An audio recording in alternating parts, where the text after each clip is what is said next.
Good morning. Good morning. This is Mornings with Michael, weekend edition. Hope everybody is having a great start to their weekend. We are here in the San Francisco Bay. Another beautiful day is forecasted here.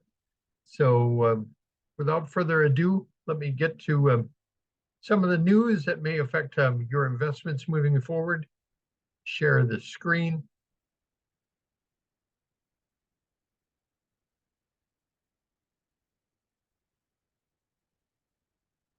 I am just looking for my PowerPoint here. It's right up here.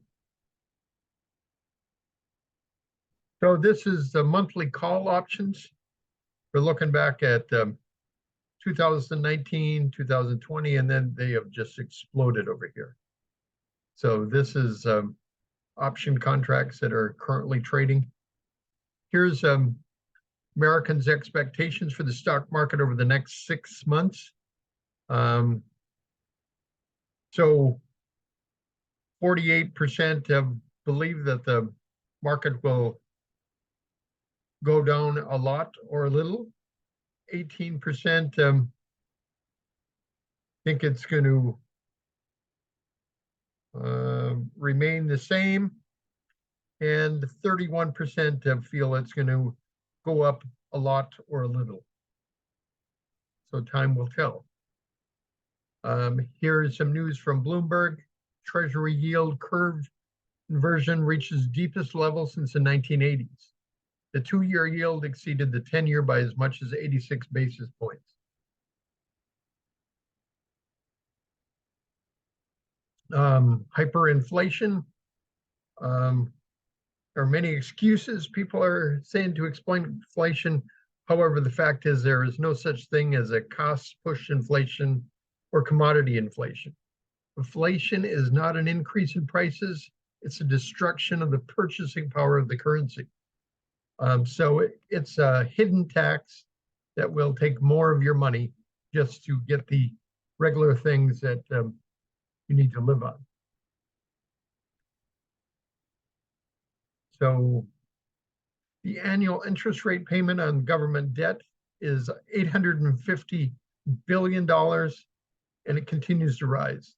So as long as the Federal Reserve continues to raise interest rates, this amount of payment will continue to rise, and it's more of a Ponzi scheme created by the US government.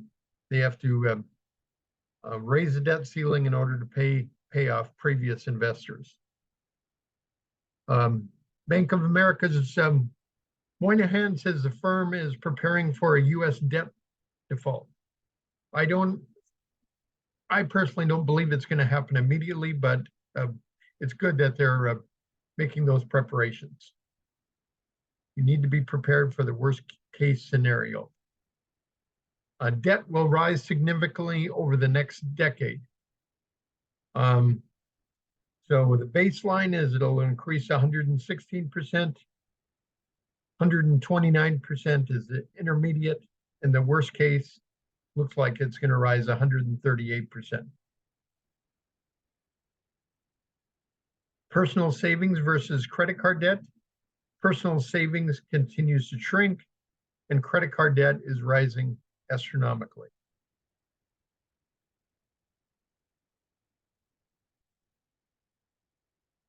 Fed's Waller, the job on inflation is not done. It might be a long fight, and interest rates may stay higher for longer. So what we've been seeing in the bond saying there's a soft landing, I'm not sure that's going to happen. We'll just have to continue to watch.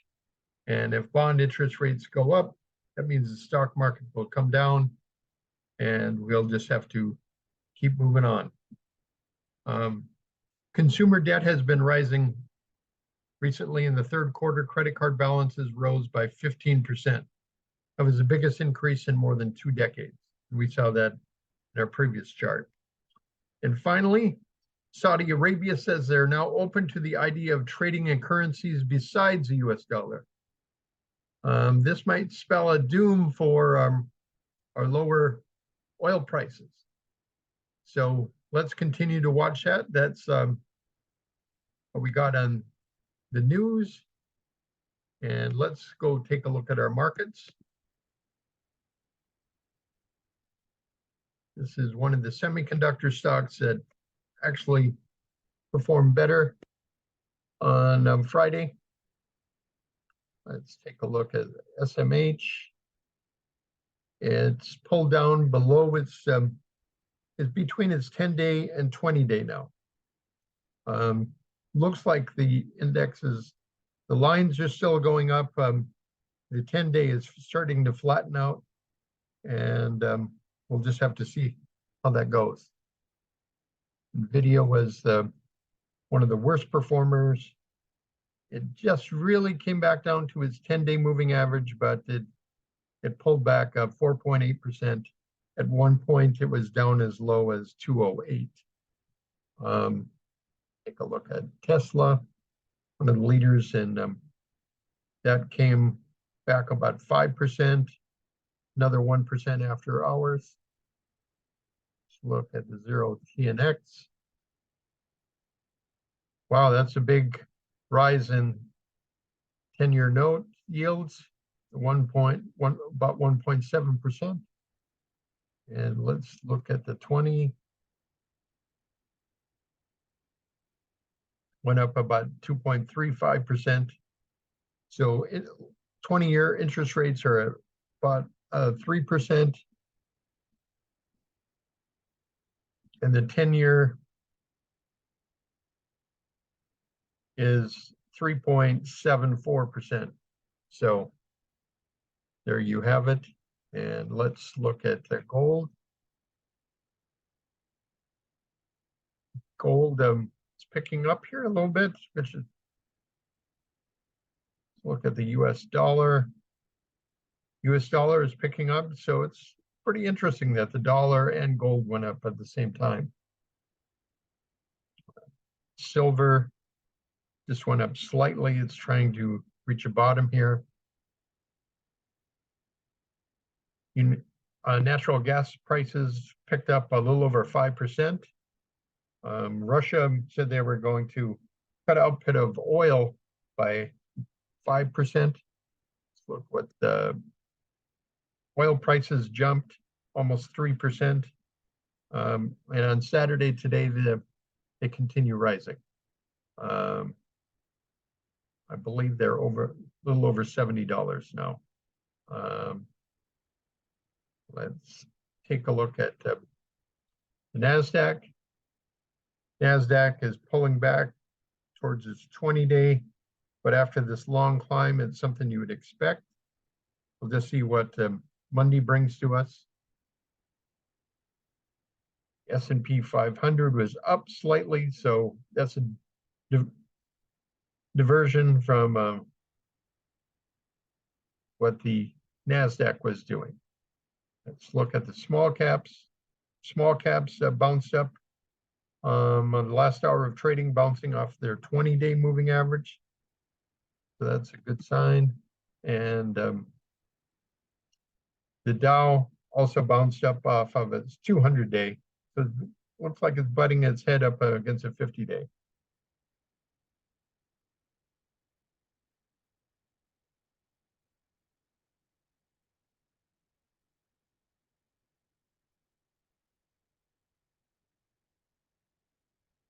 So there were 220 some items up on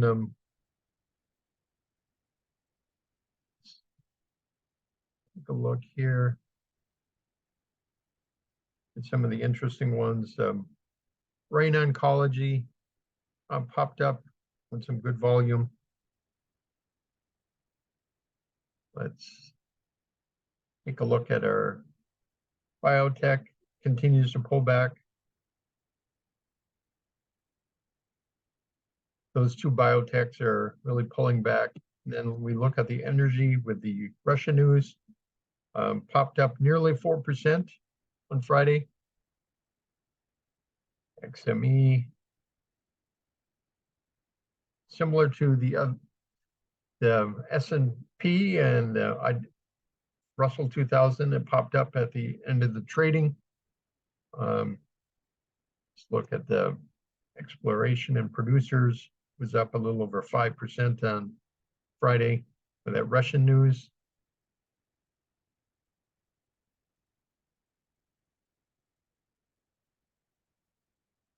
Transportation continues to pull back.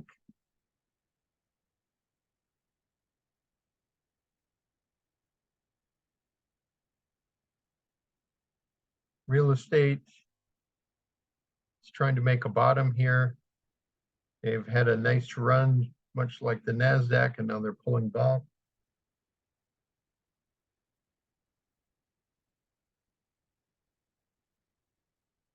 Industrials kind of continue to pull back. It looks like it may be shaping a cup with a handle formation here off of a bigger cup with a handle formation. So we'll just have to continue to watch those and the Dow Jones.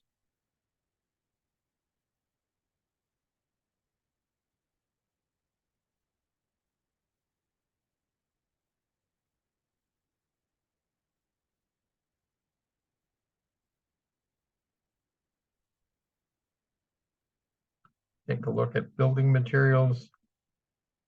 Similar to S&P 500, there seemed to be some buying at the end of the day, and it continued in after hours.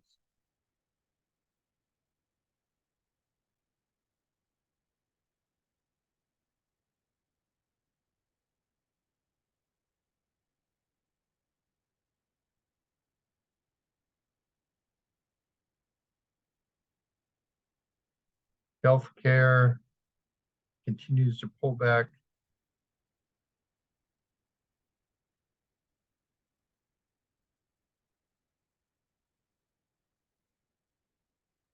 Financials, very similar to S&P. There seemed to be some buying at the end of the day, so this is holding up pretty good.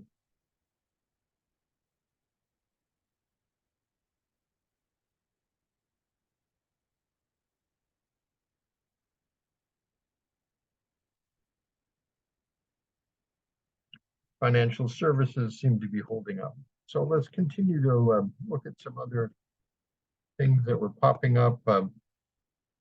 Alteryx gapped up at the open, up at near the top, and then spent the rest of the day pulling back. So that's a slightly bearish signal.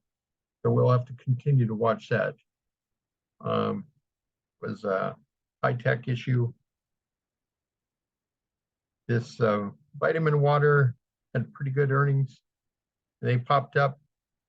They had pulled back here, and then this is bullish. They're up in 75% of their range for the day. So that's bullish.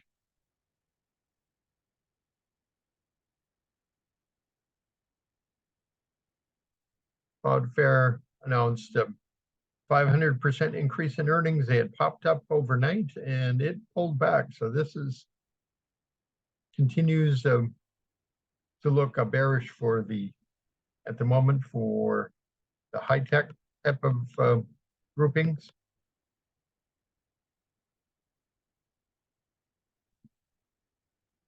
Another big move on home-based facility long-term health.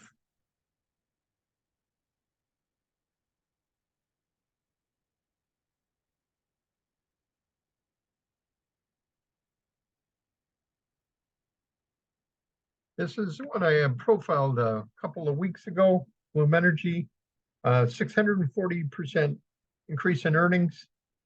They're about in the middle of the range. It had pulled back to its 50-day moving average and bounced off of that. So we'll look at one or two more here that moved on earnings. This one moved in the opposite direction. So this was a big pullback on the previous day, went down, I guess, 16% on Thursday, and it bounced back a little bit. Let's look, was XBO able to bounce back. They had a big pullback the day before, and no, they continue reversing. They had two spinoffs. We'll take a look at them as well. Had a pullback here, but it was able to bounce back. And GXO, similar, didn't move as much, bounced off its 20-day moving average.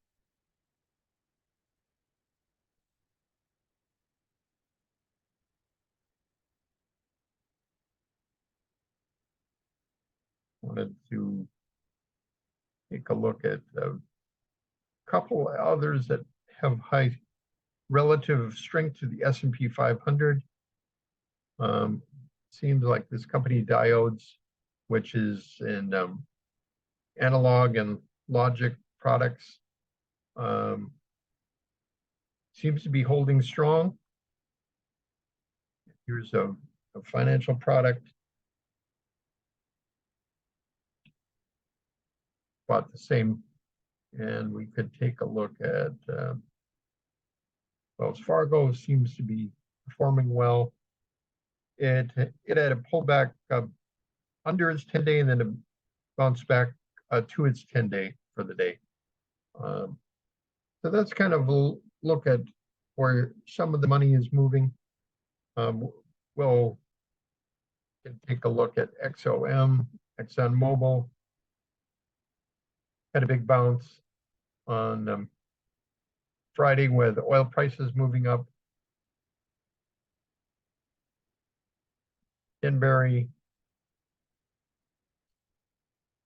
similar action.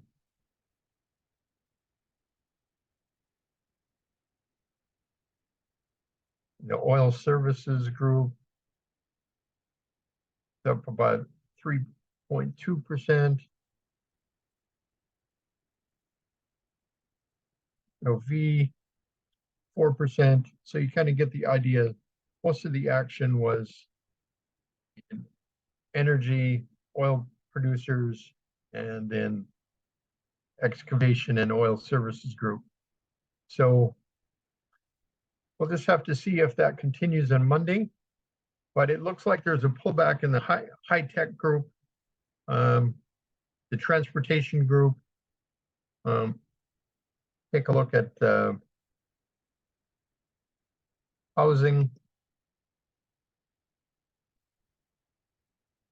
Looks like it was a pretty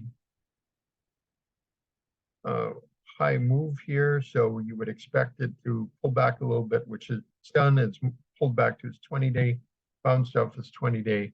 We'll just have to take a look what other housing issues we could take a look at.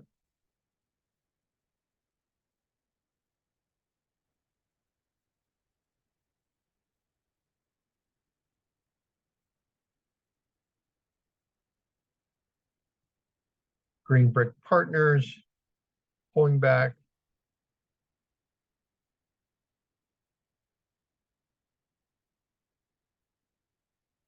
This is pulling back as well. Take a look at, I guess there's a shortage of copper. So this is someone to keep looking at.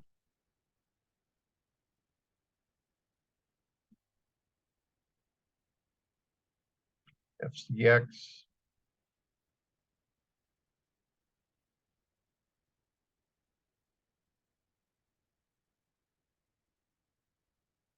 Vale, pretty strong pullback there.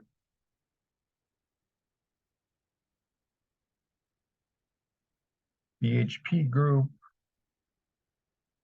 and Rio. This is kind of a mixed bag there. That's pulled back pretty strong.